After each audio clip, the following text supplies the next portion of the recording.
Nós estamos hoje, né, no penúltimo dia que nós estaremos aqui encerrando também o mês, né?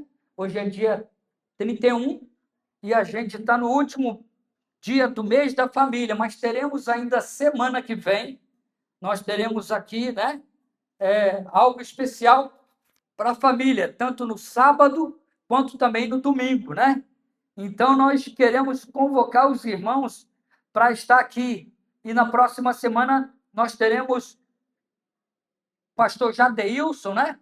Jadilson, pregando aqui na igreja. Ele é psicólogo e também estará fazendo palestra aqui, né? Vale a pena. Se você ainda não fez a sua inscrição, faça a sua inscrição para que esse seminário de pais e filhos seja bem-vindo, para que possam nos ajudar a, quem sabe, resolver alguns problemas que estão acontecendo dentro da nossa casa, dentro da nossa família. Então, nós temos mais uma semana ainda, no dia 6, né? E dia 5, né? 5 e 6, né? Hein? É só sábado, né? Sábado é dia 6. Sábado e também no domingo. Domingo é 7, tá certo? 6 e 7, nós teremos aqui o encerramento da campanha do mês da família. Amém? E hoje eu gostaria de trazer para vocês uma palavra que se encontra ali em Mateus, no capítulo 7. Nós vamos ler do versículo 24 ao versículo 27. Mateus 7, 24 a 27, né? Está ali, né?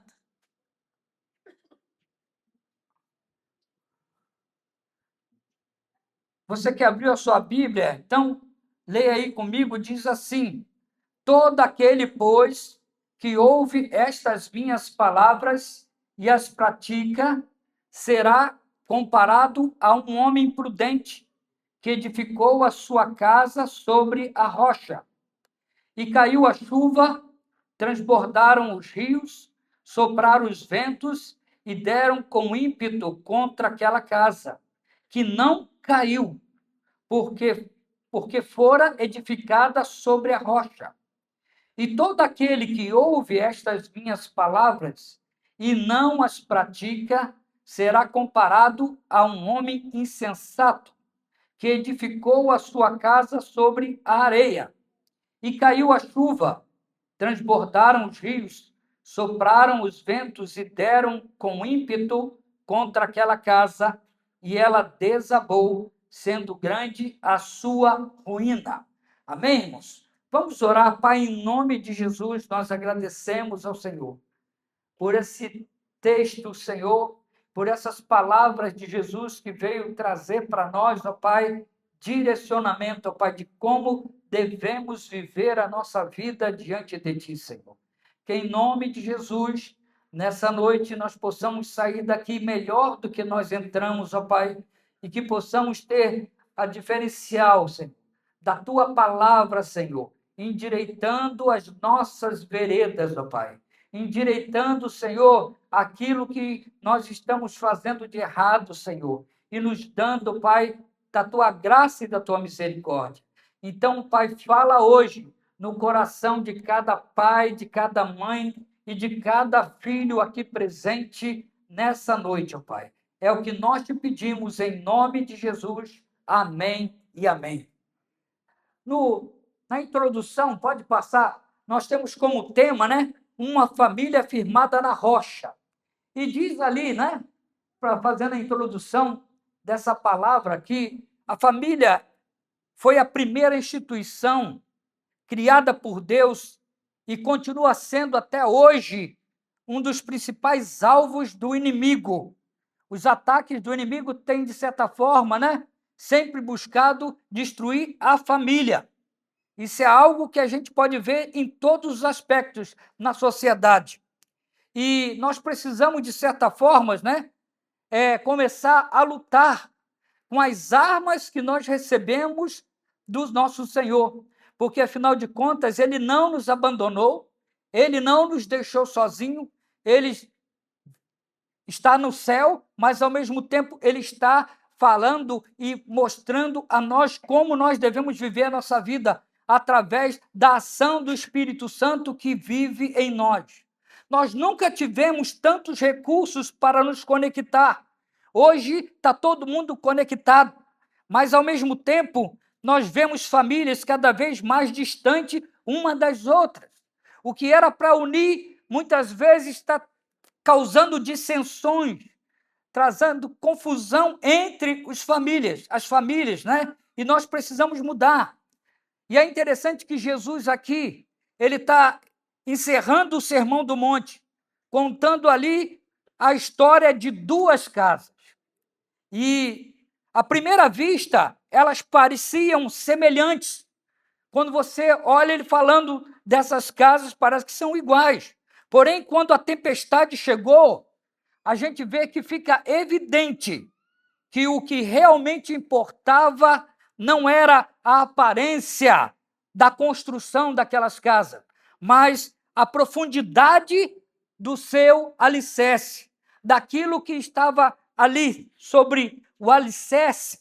Muitas vezes a gente quer a beleza, a gente quer mostrar que está tudo bem, mas a gente tem que olhar o que está realmente nos garantindo, sabe? E é por isso que nós precisamos ser uma família firmada na rocha, uma família que verdadeiramente o alicerce não seja direção simplesmente de um pai ou de uma mãe, mas que o alicerce principal seja Jesus Cristo na nossa vida. Seja o Senhor da glória que se manifestou e nos apresentou como esse alicerce para dar garantia para nós que a nossa casa, que a nossa vida não vai desmoronar de maneira alguma. Amém, irmãos? Então, hoje, Deus nos convida a examinar não as paredes da nossa casa, mas os fundamentos sobre os quais estamos construindo a nossa família. Como nós estamos, de certa forma, dando segurança à nossa casa. E o primeiro ponto ali, pode passar, por favor? Uma família forte, ela é construída sobre a palavra de Deus. Isso é importantíssimo, porque, afinal de contas, se a gente puder ler, por exemplo, nós vimos aí que tem muita gente que fala que o mundo foi criado por uma explosão cósmica. Aquela explosão e que, de certa forma, dali começou a surgir todas as coisas. Mas a gente vê que isso é uma mentira, né? E que, de certa forma, é grotesca até, porque a gente entende que não poderia haver tantas coisas maravilhosas no mundo que fosse ocasionado por uma explosão. Nós precisamos entender que o nosso Deus é o Criador de todas as coisas. E Ele criou, em primeiro lugar, um homem e uma mulher, que dali em diante se tornou chamando de família, aonde começou tudo, né? E a gente pode ver que se a gente não tiver a família forte, sendo construída sobre a palavra de Deus, irmãos, nós não vamos vencer na nossa vida. A gente vai estar simplesmente caindo cada vez mais. No versículo 24 aí de Mateus, diz assim: todo aquele, pois, que escuta as minhas palavras e as pratica, será comparado a um homem prudente que edificou a sua casa sobre a rocha. Jesus fala. Agora, observe que Jesus ele não fala apenas de ouvir. O diferencial que Jesus está falando ali é a prática que deve acontecer. Se, apesar de tudo, se eu tiver com essa palavra na minha vida, eu posso ler a palavra, eu posso todo dia estar abrindo ela, mas se eu não praticá-la, isso aí não está adiantando de nada. A prática é a coisa mais importante. Não adianta a gente ensinar os nossos filhos e dizendo, olha, está escrito aqui, mas o seu filho vai precisar ver isso que você está falando com ele, sabe, na sua vida. É onde agora ele não vai só ouvir, mas ele vai ver o que você está fazendo. E por isso precisamos construir, né, abrindo a Bíblia dentro de casa, vivendo a Bíblia dentro da nossa casa. Sabe, muitas famílias conhecem versículos bíblicos, muitos pais, mães, né, conhecem, mas poucas permitem que a palavra governe suas atitudes diárias. Muitas vezes a gente está falando, mas a gente está mostrando para os nossos filhos diferente, porque nós estamos andando de forma diferente. E precisamos pedir a Deus para que possa nos dar força para que a gente possa praticar aquilo que nós falamos no dia a dia, aquilo que nós estamos lendo na palavra do Senhor.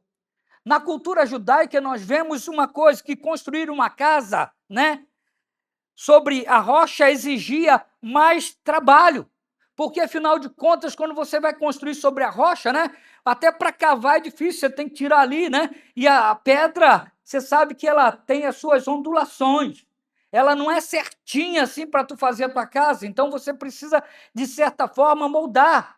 Mas se você quisesse uma casa que fosse estabelecida para que pudesse durar, você teria que trabalhar ali. Então, nós vimos que eles faziam um trabalho difícil, mas eles sabiam que aquele trabalho estava valendo a pena, porque aquele trabalho ia perdurar por todo o tempo. E é o que nós precisamos, tá? Pode passar, por favor. Era necessário cavar profundamente até encontrar um fundamento sólido, como a gente faz até hoje. Estava falando hoje de manhã, aqui, quando a gente construiu essa igreja, e aí os pedreiros começaram a vir aqui, e eu estava ali, e eles cavavam até um ponto, eu falei assim, não, cava mais, ainda tem não, olha aí, ó, vamos chegar até lá na areia, né? E aí, quando chegou lá na areia, aí eles pararam, aí ali eles começaram a fazer, né, o alicerce, mas eu estava aqui presente, porque eu não queria deixar de maneira nenhuma que eles pudessem falar assim, não, já fiz tudo certinho, aí quando chegasse num dia, a gente fosse provado. E é o que nós precisamos fazer também dentro da nossa casa, saber o que está acontecendo, qual é a profundidade, aonde você está colocando ali a confiança, ali no seu alicerce, né? Nessa rocha que é Cristo.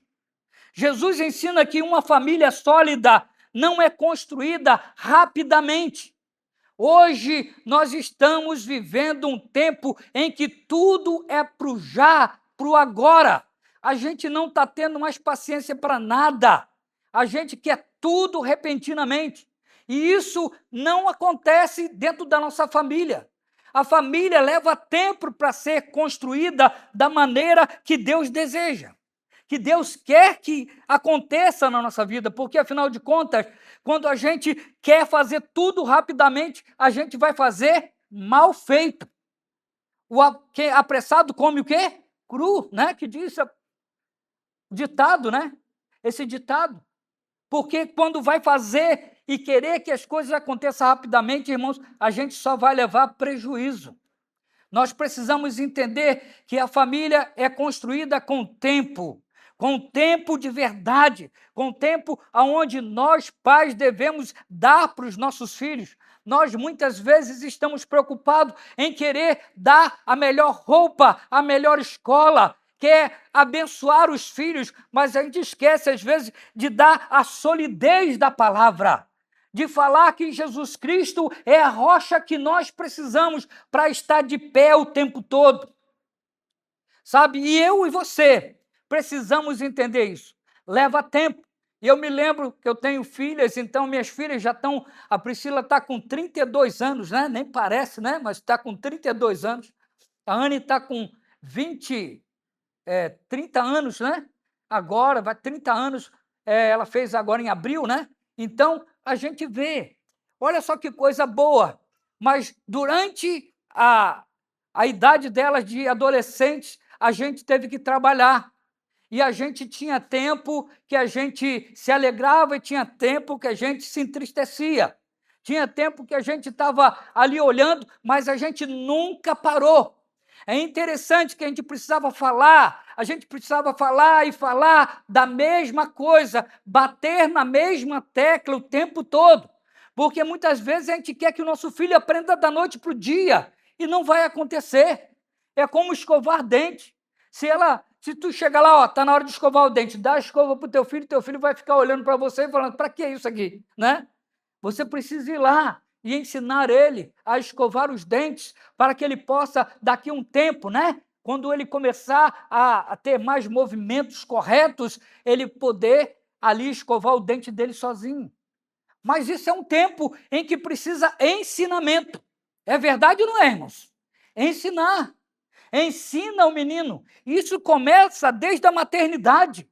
E eu vejo hoje muitas mães já começam a orar com seus filhos, já começam a fazer devocionais com seus filhos. Isso é a melhor coisa que tem. Nós precisamos entender que a vida dos nossos filhos tem o poder para transformar uma nação.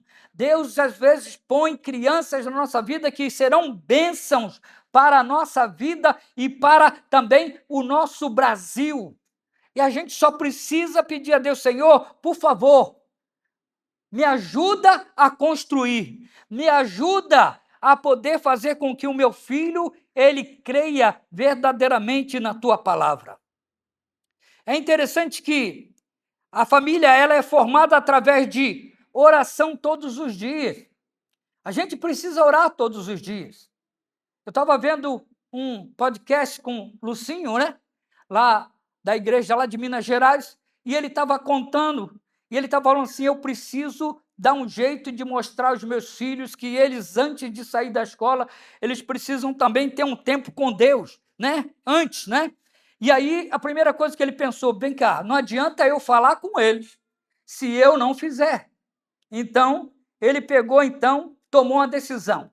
Ele pegou e botou o relógio dele para acordar ele antes um pouco dos filhos saírem.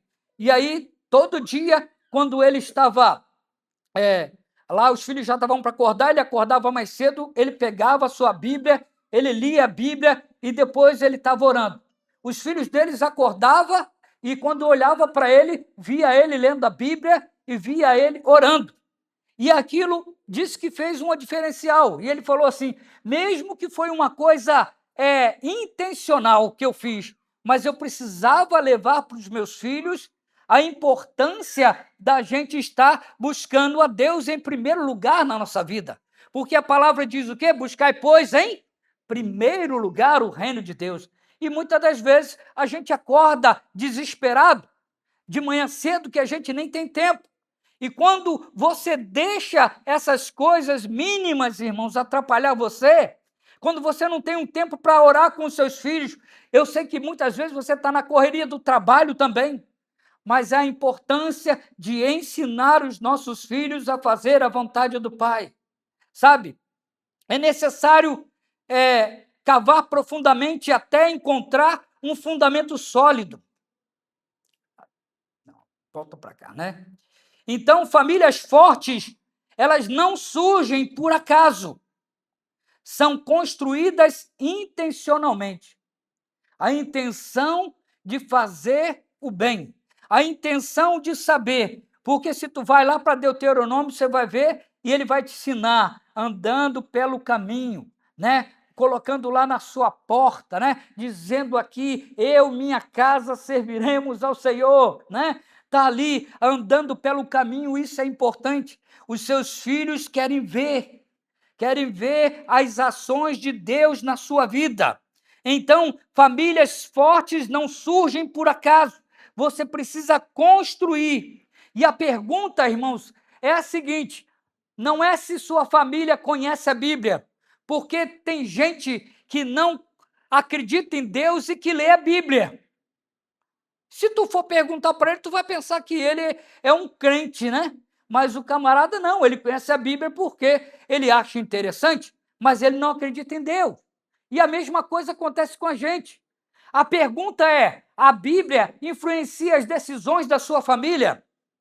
É isso que precisa ser respondido. Será que a Bíblia, você está lendo a Bíblia, mas será que a Bíblia está influenciando a sua vida? Será que a Bíblia está mudando o teu jeito de ser dentro de casa? Será que a Bíblia está fazendo com que você seja um pai mais amoroso, uma mãe mais amorosa? Será que a Bíblia está fazendo com que você seja uma pessoa que perdoe com mais facilidade?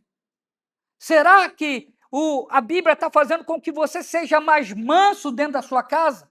Porque muitas vezes, irmãos, dentro de casa nós somos uma fera, mas lá fora, com os amigos, com as pessoas, nós somos um gatinho.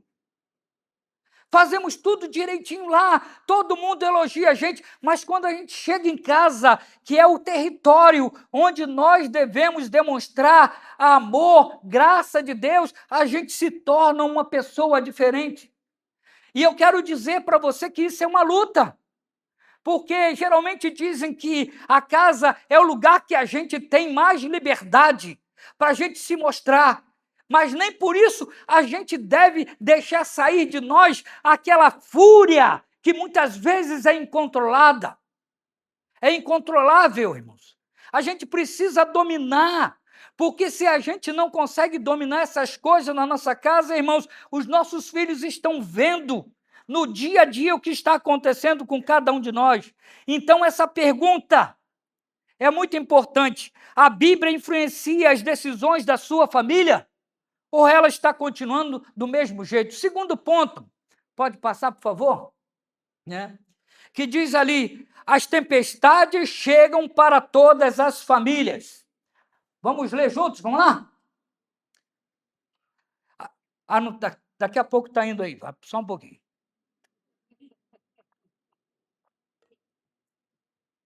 Não conseguiu ainda? Está ali, ó. As tempestades chegam para todas as famílias. Vamos falar juntos? Vamos lá?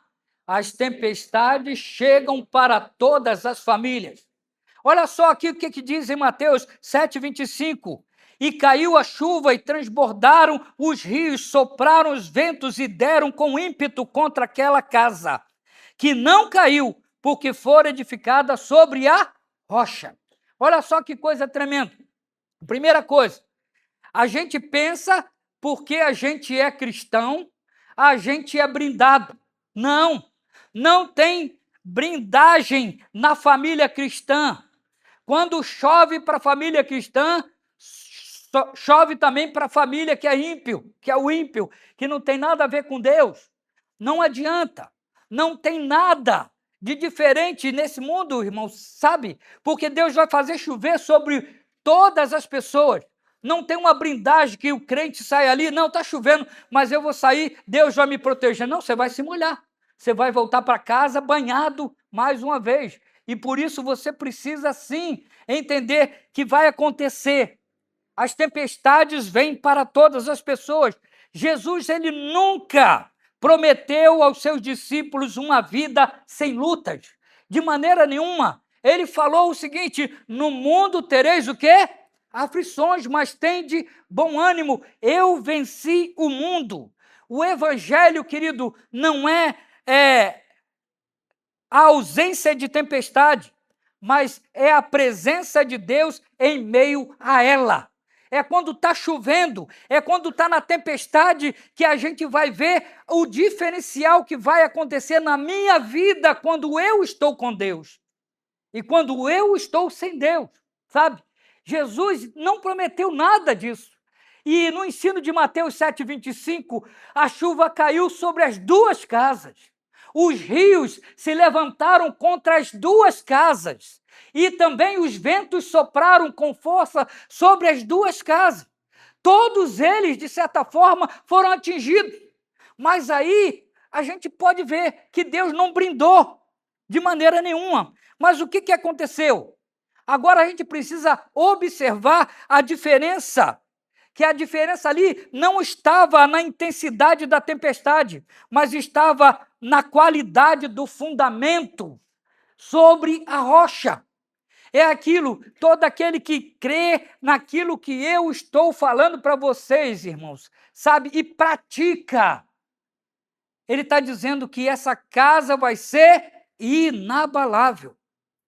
Sabe, nós vamos passar por tempestade, sim, mas também vamos passar com a proteção do nosso Senhor e Salvador Jesus Cristo.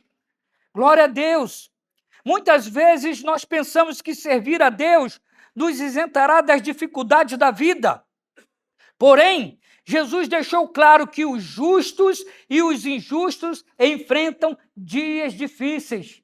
Eu vou enfrentar, sabe? Porque tem muita gente que fala às vezes, eu estou ali, meu filho vai ser brindado. Não, tem pais que cuidam dos filhos muito bem, que pregam uma palavra, que dá a eles tudo que eles precisam, mas os filhos não querem nada com Deus. E se não querem, como é que vai fazer? Deus não pode, de maneira nenhuma, pegar a pessoa, porque ela tem a liberdade de escolher.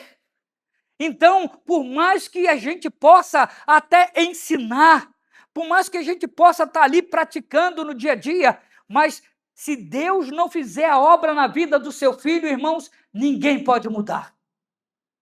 É verdade ou não é? A gente tem que entender que não há blindagem. Porque tem crente que eu conheço, tem pais, pastores que são bênção de Deus, mas os filhos estão numa rebeldia.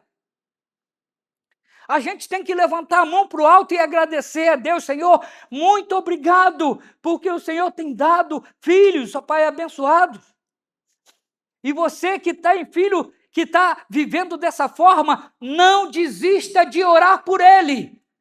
Porque a gente às vezes vai desistindo, e quando desiste, irmãos, a gente entrega o nosso filho na mão do inimigo. Enquanto ele estiver na rebeldia, estiver dentro da tua casa, você pode estar clamando e pedindo a Deus, porque Deus pode mudar a vida dele também. Mas depende de quem? De Deus. Não depende de mim. A minha parte eu preciso fazer. Mas aquilo que pertence a Deus é com ele. Então, a fé não nos livra de todas as tempestades, ela só nos sustenta nesse tempo de tempestade. Essas tempestades também pode passar, por favor, né? Essas tempestades acontecem de muitas formas. Muitas vezes são crises financeiras, quando os recursos se tornam escassos e a insegurança vem bater a nossa porta. A gente vê isso acontecendo. Muitas vezes famílias estão sendo destruídas por causa da vida financeira, porque não tem equilíbrio financeiro dentro de casa e causa a separação entre marido e mulher, e aí trazendo caos para toda a família. A enfermidade, quando a fragilidade humana nos lembra que não temos controle sobre tudo. Porque quem diz que os crentes não podem ficar doentes, irmãos? Não tem. A gente só confia em Deus. A gente acredita que se Deus permite, é para que nós possamos passar por aqueles momentos. Mas muitas vezes, quem pode impedir uma enfermidade? Ninguém. A gente não tem poder sobre a morte e a vida. Nós precisamos entender que a nossa base precisa estar sendo, sim, sustentada pelo alicerce de Cristo, que ele diz que aquele que está em mim, ainda que esteja morto, o quê? Viverá. É a promessa que ele tem para mim e para você, que não importa, porque se vem a enfermidade, e a enfermidade pega a gente, e se essa enfermidade nos levar até a morte, nós sabemos que após a morte, nós teremos vida eterna em Cristo Jesus. Essa é a verdade. Então, os conflitos familiares, quando o amor é substituído por mágoas, distanciamentos e incompreensões. Eu estava até aqui na quinta-feira passada, a gente estava com um grupo de novos membros aqui, né, para se tornar membro da igreja, e aí eu comecei a falar, e o primeiro tópico que tem do estudo é que a igreja é uma família. E aí, então, eu perguntei para as pessoas que estavam ali, eu queria perguntar, todo mundo aqui tem família, e sabe como é que é a família, né? E eu quero perguntar para você, você já brigou com teu irmão lá na tua casa? Já brigou com teu pai, com tua mãe? E aí todo mundo é claro? Não, isso acontece, todo mundo acontece. Então, o que vocês fazem quando vocês brigam dentro de casa? E ele fala, a gente fica com raiva um do outro, mas daqui a pouco a gente começa a se falar, a gente começa a voltar tudo de novo. Eu falei assim, é assim também que tem que ser feito na casa de Deus. Porque nós somos chamados de quê? Irmãos, uma família. Nós somos todos o quê? irmãos, através da adoção da parte de Deus, através de Cristo Jesus. E muitas vezes, irmãos, a gente está aqui, mas a gente está brigando um com o outro. E aí o irmão faz alguma coisa para a gente olha para ele, não, vou embora dessa casa. Mas por que você não saiu da sua casa? Quando você brigava com teu irmão. Você está entendendo? Nós precisamos entender que essa família é importante, mas a família de Deus também é importante. Então esses conflitos chegam. Por isso, famílias firmadas em Cristo não são aquelas que nunca choram. Muito pelo contrário, né? Se tem uma coisa que crente deve fazer é chorar, irmão. Eu, por exemplo, eu choro. Eu não tenho problema com choro. Choro é comigo mesmo, né? Eu estou aqui louvando a Deus, né? E seja em qualquer lugar. E eu estou ali porque eu choro. Eu gosto de chorar porque o choro, muitas vezes, irmãos, vai eliminando um monte de coisa dentro de nós. A igreja, a família firmadas em Cristo nunca choram, nunca sofrem ou nunca enfrentam crise. Isso não existe. Vai acontecer isso. Essas crises vão bater na minha porta e na sua porta. Mas eu só preciso saber sobre qual alicerce eu estou. Quem é que está no meu fundamento? Se a minha vida é só parede, para ser bonito, ela vai cair, ela vai arrebentar no chão. Mas se houver um alicerce firme, eu vou continuar de pé, independente das lutas que vierem, do vento que soprar, da chuva que cair. Nada vai poder me abalar, porque eu estou firme nas promessas de Deus para a minha vida, né? Mas essas famílias que são aqui firmadas em Cristo, olha ali o que está dizendo ali, ó, são aquelas que mesmo chorando, continuam confiando. Mesmo sofrendo, continuam crendo. E mesmo sendo abaladas, não são destruídas porque estão edificadas sobre a rocha eterna que é Cristo. Posso ouvir um amém, irmãos? Glória a Deus por isso. É essa base que nós devemos ter como igreja. Nós estamos terminando mais um mês de maio e precisamos realmente nos aprofundar nessas coisas, saber que isso não vai acontecer da noite para o dia. Não é hoje você chegando na sua casa e você falando, olha, meu filho, eu estava na igreja, o pastor Geliel falou lá que eu preciso orar, eu quero orar com você hoje. Você vai orar hoje. Mas você tem que entender que você vai orar amanhã, você vai orar depois, você vai orar depois, e depois, e depois, e assim sucessivamente. Porque você precisa fazer com que os seus filhos guardem aquilo que você está fazendo com ele, para que aquilo se torne uma verdade, uma prática consistente na vida dessa criança. E, por último, irmãos, número 3 aqui, né? Quando Deus não é o fundamento, tudo fica vulnerável. Tudo fica vulnerável. Olha só o que diz aí em Mateus, Jesus falando. E ele diz assim, todo aquele que ouve estas minhas palavras e não as pratica, será comparado a um homem o quê? Um homem o quê? Que edificou a sua casa sobre a areia. E caiu a chuva, e transbordaram os rios, sopraram os ventos, e deram com ímpeto contra aquela casa, e ela, o quê? Desabou, sendo grande a sua ruína. Olha só, 2 casas que Jesus está aqui levantando para trazer essa ilustração para aquele povo. Ele queria dizer que aquele povo que estava buscando ao Senhor, mas que agora, sabe, eles precisavam buscar o fundamento na qual Deus enviou para a nossa vida, porque ele veio buscar e salvar o que se havia o quê? Perdido. E é por isso que lá em João 3,16 ele diz, porque Deus amou o mundo de tal maneira que deu o seu Filho único, para que todo aquele que nele crê não pereça, mas tenha o quê?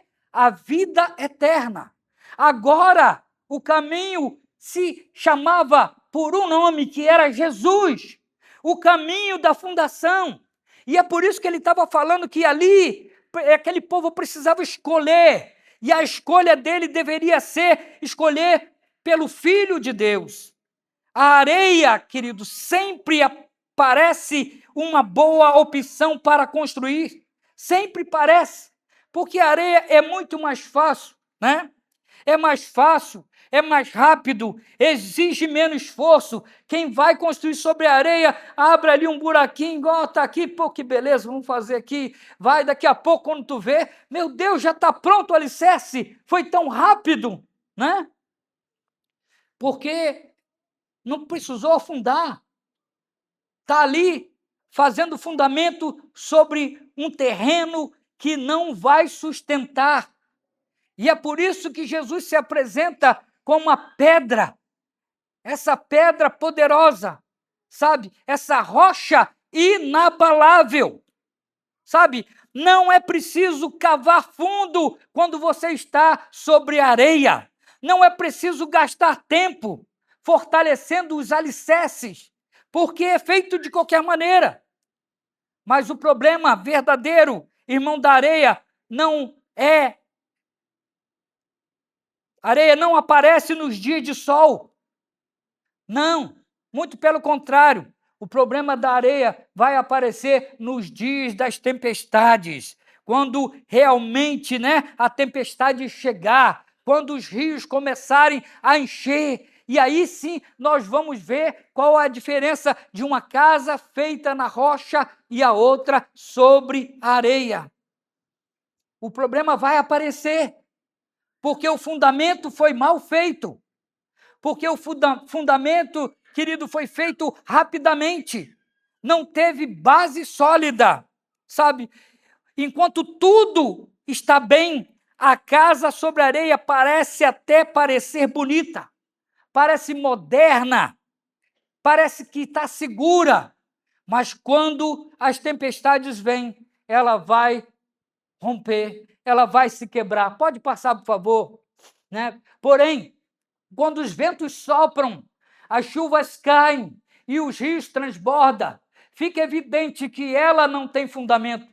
Quando Deus não é o fundamento, a família fica apoiada em algo que cedo ou tarde irá ceder. Cedo ou tarde irá ceder. Porque a base está no lugar errado. Somente Cristo é a rocha que permanece inabalável quando tudo ao redor está desmoronando. É por isso que nós, como família de Deus, que somos estabelecidos na palavra de Deus, sobre o fundamento que é Cristo, irmãos, pode vir as lutas, pode vir as tentações, pode vir o diabo, mas ele vai ter que cair em nome de Jesus. Porque nós estamos solidificados pela palavra de Deus, baseado no Cristo vivo. E isso é a melhor coisa que tem para uma família, sabe? Somente Cristo. Tudo ao redor vai desmoronar e a gente vai ver realmente a diferença de escolher ter o fundamento correto. Olha só o que diz aqui, ó. A maior necessidade da família moderna não é mais conforto, é mais fundamento. Sabe por que conforto a gente tem dado? Tem crianças aí, irmãos, adolescentes que entram para o quarto dele, tem uma televisão, tem um computador, né? Tem o celular dele que está lá, tem tudo dentro de casa. Tu tem um conforto tremendo, né? A gente muitas vezes está trabalhando para a gente dar o melhor para os nossos filhos. Mas o que acontece? A gente está esquecendo de dar o fundamental, aquilo que verdadeiramente vai fazer a diferença. É como a Fran chorou aqui na frente, quando estava falando, emocionada. Ela estava dizendo, olha, eu estou fazendo uma coisa, eu não posso deixar muita coisa, mas uma coisa eu quero que você faça, sirva ao Senhor, que você obedeça a Deus. É isso que a gente tem que ver. Porque se você dá tudo de bom, mas não dá aquilo que é essencial, que foi aquele que criou a família, que nos exortou para que nós pudéssemos estar ensinando, irmãos, não adianta. A outra coisa, não é mais tecnologia que você precisa dar, é mais presença de Deus. Sabe, é isso mesmo. Esses nossos filhos, às vezes, irmãos, estão lá vendo coisas que não prestam. E, inclusive, né, a pornografia, né, a prostituição, irmãos, está entrando na vida dos nossos filhos de uma forma muito cedo. Algo que está ali tomando, porque eles já estão com tecnologia demais. Mas a gente tem que ensinar os nossos filhos a presença de Deus. Será que você tem contado os feitos de Deus na sua vida? Eu tenho visto muitas vezes famílias que não compartilham o que Deus está fazendo na vida deles. A gente tem aqui, tinha um costume lá em casa. Eu sou um camarada que sempre estava com a minha família. E eu lembro de um tempo que eu estava com o meu carrinho velhinho, né? Até hoje meu carrinho está velhinho também, né? Até hoje. Mas eu lembro que eu tinha um carro, né? Que era um Voyagezinho, né? Quadradinho. E a gente andava, né? E aí, muitas vezes, eu ia para fazer visita, né? Com ele, né? E aí, quando eu chegava lá na visita, eu voltava. Aí, quando voltava da visita, aí chegava no meio do caminho, meu carro estava andando e parava. E não era gasolina, não tinha gasolina. Mas parava. Dava um curto lá e eu pegava lá no meio da rua. Eu falei assim, meu Deus, estava eu e Elma, né? E as duas meninas lá, pequena ainda. E eu pegava e falava assim, meu Deus, Deus, o que é isso? Não. Poxa, não é possível, Senhor. O que aconteceu, afinal de contas, dessa vez, né? E aí eu pegava assim, olha, eu não sei o que é, eu não vou nem ligar. A primeira coisa que eu vou fazer, eu vou orar aqui. Vamos orar aqui, eu e a família, né? Cadê a Elma? Está aí? Está ali, né? E a gente pegava e a gente orava ali e falava, Senhor, eu não sei o que aconteceu. E olha que eu já tinha tentado, umas 4, 5 vezes, né? Até chegar nisso aí. E aí eu comecei a orar e falei, Senhor, eu quero te pedir, tu sabes, porque se tu conhece meu corpo, tu conhece esse carro, tu é o dono do mecânico, tu é o dono da empresa que faz, tu sabe todas as coisas. Então, se o senhor quiser, o senhor pode fazer. Então, dá um jeito nesse carro que eu preciso ir embora para casa agora com minhas filhas. E naquela época, não era tão fácil arranjar, não tinha Uber, não tinha não, esse negócio não. Era tudo mais difícil, né? Que as meninas eram novinhas. Mas eu acabava de orar e falava assim, então agora eu vou ligar o carro. E o carro pegava, sabe? Isso não foi só uma vez. Isso foi diversas vezes. Eu lembro a outra vez que a gente estava viajando, a gente ia para o acampamento. Eu trabalhava no banco e o banco tinha lá em Florianópolis, tinha uma sede lá que eles era para acampamento, né? E eu estava indo pela primeira vez. E aí nós nos reunimos, botamos todo mundo dentro de carro, botei lá em cima, tinha até bagagem, tinha barraca em cima, né? E a gente estava lá, e aí meu carro caidinho, né? E eu falei assim, aí entrou eu, Elma, Priscila e Anne, né? E dentro do carro, e a gente, a primeira coisa, olha, vamos orar agora para Deus abençoar, para que nada aconteça nesse carro, né? E vamos para que Deus abençoe a nossa ida e a nossa volta, né? E a gente pegou e orou, né? E a gente foi pelo caminho. E a rapaz estava no engarrafamento, uma luta que era tempo de férias, né? Feriadão. Aí quando chegou lá no meio do caminho, aí passava um monte de carro, tudo novo, né? Tudo parado, com problema. E eu falei, está vendo aí, minhas filhas, como é bom a gente depender de Deus, está o nosso carrinho aqui velhinho, e a gente está chegando lá. Chegou, foi lá e voltou, irmãos. Sabe? Mas essas experiências, irmãos, têm que ficar marcadas na vida dos nossos filhos. Quando a gente ora por alguma coisa, quando a gente estava orando pela nossa casa, foi a mesma coisa. Eu coloquei Priscila ali, a Ana era muito pequenininha ainda, mas a gente orava junto e clamava, Senhor, eu preciso de uma casa. E eu não tinha aquela casa, não tinha nem recursos para pensar em fazer uma casa, mas daqui a pouco Deus foi lá e abriu as portas e nós tivemos a nossa casa. Mas elas contam essas histórias, e essas histórias para elas são coisas importantíssimas, porque afinal de contas é aquilo que a gente anda pelo caminho, andando pelo caminho nós vamos ensinando a palavra de Deus. E a palavra de Deus, ela não vai vir só da Bíblia Sagrada, mas ela vem da vida de pais que se aprofundaram e deixaram com que aquela palavra que vocês leram se tornaram prática na sua vida. Então é bênção de Deus, vale a pena, sabe? Então, a tecnologia, irmãos, ela não adianta, é mais a presença de Deus. Você conta o que Deus tem feito. Eu chegava lá em casa com minhas filhas logo depois, e muitas vezes ia eu, Elma, e as duas meninas, quando a gente ia fazer libertação lá na igreja. E aí ficava a Elma e as meninas lá, eu e Elma dentro, e deixava a Priscila e Anne do lado de fora. Só que as paredes lá da igreja, naquela época, era feita de madeira. Aí, de vez em quando, a gente estava expulsando o demônio de umas pessoas lá, e aquelas pessoas daqui a pouco saíam correndo, e elas começavam a subir pela parede, né? É uma coisa assim que parece brincadeira, mas nós vimos com os nossos olhos, né? E aí tu imagina a barulheira que era lá do lado de fora. Aí, quando a gente via, Priscila e Ana estavam lá, e a Elma ia lá dar uma olhada, deixa eu ver se elas estão assustadas, né? Aí elas estavam lá assim, não, minha filha, não precisa se preocupar, não. Ali que está acontecendo ali dentro está tudo sob controle. Elas viram muitas vezes, elas participaram de momentos desses, e a gente falava, é Deus que está curando, é Jesus que está libertando. Porque se a gente não demonstrar isso para os nossos filhos e irmãos, eles vão morrer espiritualmente.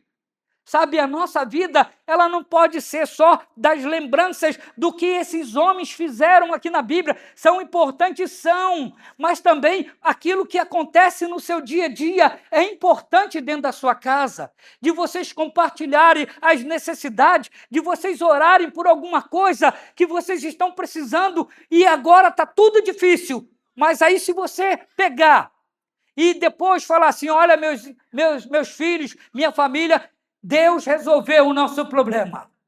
Todo mundo vai falar, Deus ouve as nossas orações. A presença de Deus, irmãos, é algo que não pode faltar na nossa casa. Não é mais entretenimento, é mais comunhão com o Senhor. Como é que a gente ensina a comunhão? Como é que a gente ensina a comunhão, irmão? Primeira coisa, tendo comunhão uns com os outros. Pais, não fujam do momento com seus filhos. Não entregue isso simplesmente para a mãe deles fazer. Vocês precisam estar por perto. Vocês precisam estar ali, porque quando a palavra de Deus fala sobre família, ele vai colocar a responsabilidade sobre o cabeça, que é o marido. E é isso que está estabelecido na palavra de Deus. Nós temos visto hoje que as pessoas estão querendo impregnar outra coisa no meio da sociedade. Estão dizendo que as famílias hoje não precisam ser como as famílias tradicionais. Estão dizendo que pode haver família com homem e homem junto, mulher e mulher junto. Não! A Bíblia diz que precisa haver um homem e uma mulher. Deus planejou isso, foi feito. E por isso que o inimigo quer destruir essa visão, quer destruir isso, e que, de certa forma, meu irmão, minha irmã, se você não for conversar de vez em quando com seus filhos menores, vocês podem ser surpreendidos com a visão deles de agora em diante. Nós precisamos declarar que Deus criou, e aquilo que tudo que Deus faz é bom, e bom demais. E é por isso que nós precisamos buscar. Pode passar, né? Conclusão. Nesse penúltimo culto da família, Deus nos faz uma pergunta simples. E essa pergunta, ela, em primeiro lugar, foi para mim, né? Porque eu tive que pensar um pouco, eu tive que analisar, eu tive que lembrar algumas coisas para ver se realmente essa pergunta fosse respondida, né? Então, Deus não faz uma pergunta simples. Sobre qual fundamento sua casa está construída?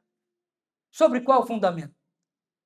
Será que é o fundamento do pai que está ali, a vontade dele? Não. Sabe? Ou será que é do Pai Celestial? Porque as tempestades virão. Mas a família que constrói sua vida sobre Cristo permanece de pé. Famílias de pé, irmãos, na presença do Senhor. Não deixe de maneira nenhuma que o fundamento da sua vida e da sua família esteja errado. E eu queria terminar com esse versículo agora, por favor. 1 Coríntios 3, versículo 10 e 11. E eu queria que você lesse comigo. Vamos juntos ler esse versículo? Vamos lá. Segundo a graça de Deus que me foi dada, lancei o fundamento como prudente construtor, e o outro edifica sobre ele. Porém, cada um o veja como edifica, porque ninguém pode lançar outro fundamento, além do que foi posto, o qual é Jesus Cristo. Ele é o fundamento correto para a nossa vida. Sabe, irmãos, você precisa ser a imagem de Cristo para o seu filho. Você, pai, você precisa ser a imagem de Cristo para o seu filho dentro da sua casa. Você, mãe, precisa ser. Sabe, talvez você, que talvez seja um filho que está aqui, que os pais não são crentes, você deve ser a imagem de Cristo para os seus pais dentro de casa. Você precisa tomar, sabe, essa palavra de Jesus e colocar ela em prática, porque aqueles que ouvem as minhas palavras e praticam serão como homens sábios, homens que estejam ali fazendo a coisa correta. Não deixe de maneira nenhuma ser enganado pelo inimigo, mas viva prudentemente na presença do Senhor. Eu queria, nesse momento, chamar, o pessoal vai cantar? Ah, está aqui, né? Então, vamos louvar a Deus. Enquanto isso, eu queria, nesse momento, né, pedir para você que você fique de pé nesse momento.